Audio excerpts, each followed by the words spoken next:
दोस्तों, यूरोप इस समय अपनी सबसे बड़ी गलती कर रहा है। अमेरिका ने ऐसा जाल बिछाया है कि अगर यूरोप उससे निकला तो रूस दुश्मन बनेगा और अगर फंसा तो उसकी अर्थव्यवस्था खत्म हो जाएगी। सवाल यह है कि क्या यूरोप वाकई अपनी ताकत खोकर सिर्फ अमेरिका की कठपुतली बन जाएगा? और इसका असर भारत, नेपाल, पाकिस्तान जैसे देशों पर भी क्यों पड़ेगा? यूरोप की ताकत हमेशा उसकी सस्ती ऊर्जा रही है। रूस से मिलने वाली गैस और तेल ने उसकी इंडस्ट्री को ताकत दी, लोगों की जिंदगी को आसान बनाया और उसे दुनिया की सबसे मजबूत अर्थव्यवस्थाओं में खड़ा किया। लेकिन अब तस्वीर उलट चुकी है। अमेरिका ने साफ कह दिया है, अगर यूरोप को हमारी मदद चाहिए तो रूस से हर तरह का एनर्जी डील बंद करो। यही है वो शर्त जिसने यूरोप को एक खतरनाक मोड़ पर ला खड़ा किया है।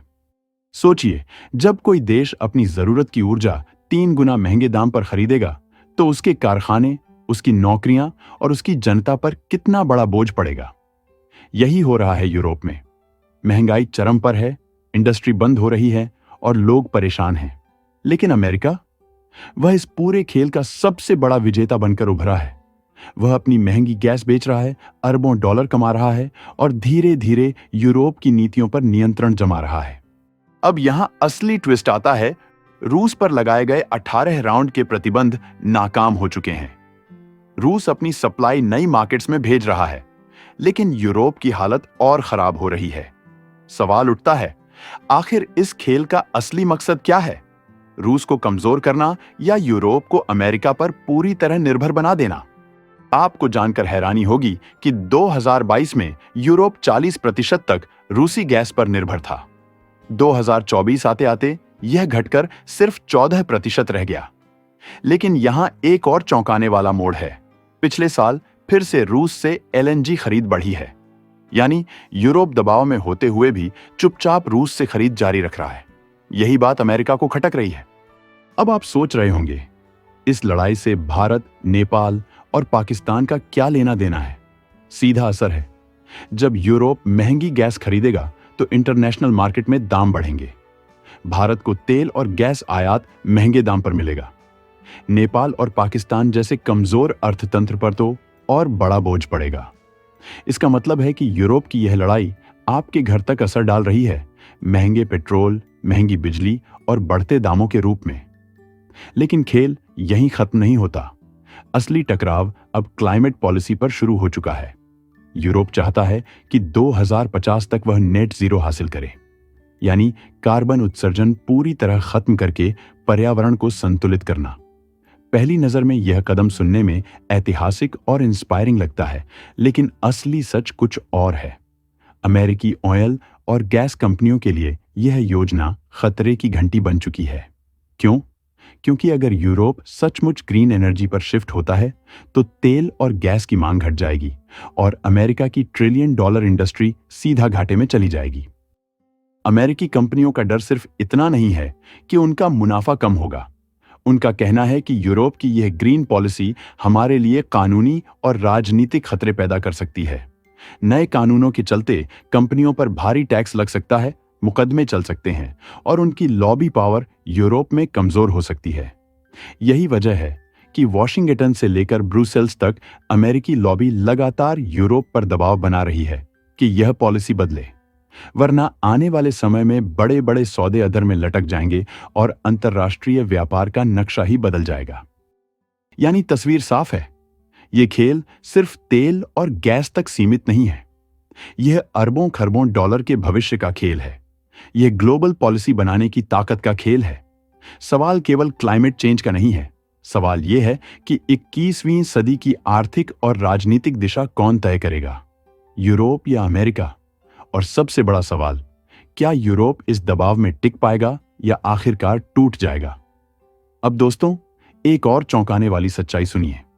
अमेरिका और यूरोप के बीच अरब डॉलर का एनर्जी डील है जिसे 2028 तक पूरा करना है। इसका मतलब यह है कि यूरोप को अगले 3 सालों में हर हाल में अमेरिकी गैस और एनर्जी खरीदनी ही खरीदनी है।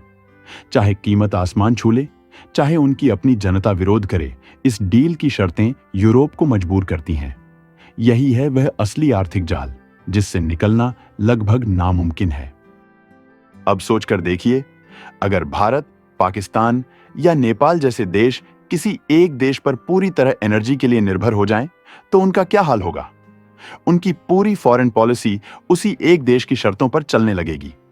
यही गलती यूरोप कर रहा है और यही वजह है कि अमेरिका खुले तौर पर कह रहा है, हमें अच्छा लगता है कि यूरोप हमारी एनर्जी पर पूरी तरह निर्भर है। यह बयान मजाक नहीं, बल्कि हकीकत का आईना है। लेकिन अब असली सवाल उठता है, क्या यूरोप के पास कोई दूसरा रास्ता बचा है? कुछ देश जैसे हंगरी और स्लोवाकिया अभी भी रूस से गैस खरीद रहे हैं, क्योंकि वहां से मिल रही गैस सस्ती है और तुरंत उपलब्ध भी।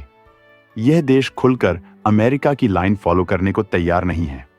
लेकिन हकीकत यह है कि बहुमत देश चुपचाप अमेरिका की शर्तें मान चुके हैं, और यह चुप्पी ही उनकी सबसे बड़ी कमजोरी है। और अब आते हैं इस कहानी के सबसे खतरनाक हिस्से पर, पाइपलाइनों पर रहस्यमय हमले। नॉर्ड स्ट्रीम 1 और नॉर्ड स्ट्रीम 2, जो यूरोप और रूस को सीधे जोड़ते थे, अचानक रहस्यमय तरीके से उड़ाए गए। आज तक किसी ने साफ साफ यह जिम्मेदारी नहीं ली, लेकिन हर कोई जानता है कि यह हमला किसके फायदे में था। इतना ही नहीं, यूक्रेन ने भी कई बार उन पाइपलाइनों को निशाना बनाया है जिनसे यूरोप तक गैस जाती थी। लेकिन चौंकाने वाली बात यह है कि यूरोप ने इस पर खुलकर आवाज नहीं उठाई। क्यों? क्योंकि उसे अमेरिका को नाराज करने का डर है। यह चुप्पी ही साबित करती है कि यूरोप अब खुद फैसले लेने की स्थिति में नहीं है। वह डर और दबाव के बीच फंसा हुआ है। सवाल यह है कि क्या आने वाले सालों में यूरोप अपने लिए खड़ा हो पाएगा या हमेशा के लिए वॉशिंगटन की छाया में दबा रहेगा? यही असली क्लाइमेक्स है इस पूरी कहानी का। आगे चलकर यही यूरोप को आर्थिक बर्बादी की तरफ धकेलेगा। महंगाई, बेरोजगारी और इंडस्ट्री का पतन, यही यूरोप का भविष्य लिखा जा रहा है। और अमेरिका, वह इस खेल को ग्लोबल लीडरशिप कहकर पेश कर रहा है। तो दोस्तों, क्या यूरोप वाकई अपनी संप्रभुता खो चुका है? क्या रूस पर दबाव डालने की कोशिश असल में खुद यूरोप को ही खत्म कर देगी? और क्या भारत जैसे देश इस मौके का फायदा उठाकर सस्ती ऊर्जा और नए व्यापारिक रिश्ते बना पाएंगे? इसी कड़ी में हाल ही में यूरोपीय संघ ने भारत को लेकर एक बड़ा संकेत दिया है। 17 सितंबर 2025 को यूरोपीय संघ ने भारत के साथ अपने नए रणनीतिक एजेंडा की घोषणा की और इसी दौरान एक बड़ा संदेश भी दिया। यूरोप ने साफ कहा कि भारत का रूस से सस्ता तेल खरीदना और उसके साथ मिलकर सैन्य अभ्यास करना भारत और यूरोप के बीच भरोसे की नींव को कमजोर कर सकता है। यानी एक तरफ यूरोप भारत को गले लगाना चाहता है, तो दूसरी तरफ चेतावनी भी दे रहा है। यूरोप का असली मकसद है कि इस साल के अंत तक भारत और ईयू के बीच एक फ्री ट्रेड एग्रीमेंट साइन हो जाए। अगर यह समझौता होता है तो भारतीय कंपनियों को यूरोप के विशाल बाजार तक सीधी पहुंच मिलेगी, जो भारत की अर्थव्यवस्था के लिए ऐतिहासिक साबित हो सकता है। लेकिन यूरोप साथ ही यह भी साफ कर रहा है कि भारत को रूस से रिश्तों पर पुनर्विचार करना होगा, वरना भरोसे की दीवार खड़ी हो जाएगी। दोस्तों, पहले समझते हैं कि मामला शुरू कहां से हुआ। 10 से 16 सितंबर 2025 तक रूस ने एक विशाल सैन्य अभ्यास जेपैट आयोजित किया, जिसमें भारत ने भी 65 सदस्यीय दल भेजा था। यह कदम भारत के लिए सामान्य रणनीतिक साझेदारी का हिस्सा था, लेकिन यूरोप को यह नागवार गुजरा।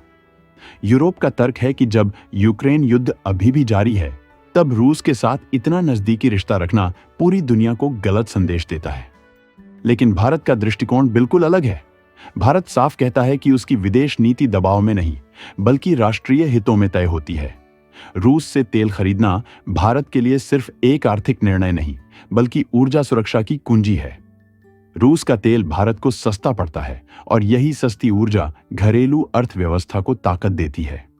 दूसरी ओर अमेरिका और यूरोप लगातार दबाव डाल रहे हैं कि भारत रूस से दूरी बनाए और पश्चिमी खेमे के साथ खड़ा हो। यानी तस्वीर बिल्कुल साफ है। यह खेल सिर्फ तेल और गैस का नहीं है, बल्कि अरबों खरबों डॉलर के व्यापार, रणनीतिक गठबंधनों और वैश्विक शक्ति संतुलन का है। यूरोप भारत को अपने साथ देखना चाहता है, लेकिन शर्तों के साथ। भारत को अब यह चुनौती है कि वह कैसे संतुलन बनाए। एक तरफ रूस से सस्ती ऊर्जा और पुराने रक्षा संबंध, और दूसरी तरफ यूरोप का व्यापारिक अवसर और वैश्विक राजनीतिक प्रतिष्ठा। यही असली सवाल है। क्या भारत इस मुश्किल संतुलन को साध पाएगा? क्या भारत दोनों तरफ के रिश्तों को साथ लेकर चल पाएगा या फिर उसे किसी एक तरफ झुकना पड़ेगा? यह वही मोड़ है जो आने वाले वर्षों में भारत की विदेश नीति और आर्थिक रणनीति दोनों को एक नई दिशा देने वाला है। याद रखिए, यह कहानी सिर्फ यूरोप की नहीं है, यह दुनिया की हर अर्थव्यवस्था से जुड़ी है।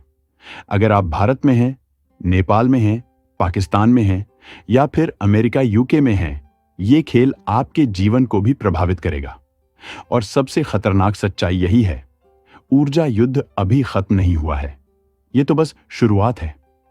आने वाले सालों में यह तय करेगा कि असली ताकत किसके हाथों में रहेगी, अमेरिका के, रूस के या किसी तीसरी ताकत के। अब मैं आपसे यही सवाल छोड़ता हूं, क्या आपको लगता है यूरोप सही कर रहा है या उसने अमेरिका का दबाव मानकर खुद अपने पांव पर कुल्हाड़ी मार ली है? आपकी राय इस बहस में बहुत अहम है। अगर आपको यह एनालिसिस वैल्यूएबल लगा तो इस वीडियो को लाइक करके अपना सपोर्ट जरूर दिखाएं। आपका एक छोटा सा जेस्चर हमें और ज्यादा रिसर्च लाने और ऐसे हिडन ट्रूथ्स आप तक पहुंचाने की ताकत देता है। और हां, चैनल को सब्सक्राइब करना मत भूलिए ताकि आप कभी भी इन बड़े बदलावों से पीछे न छूटें।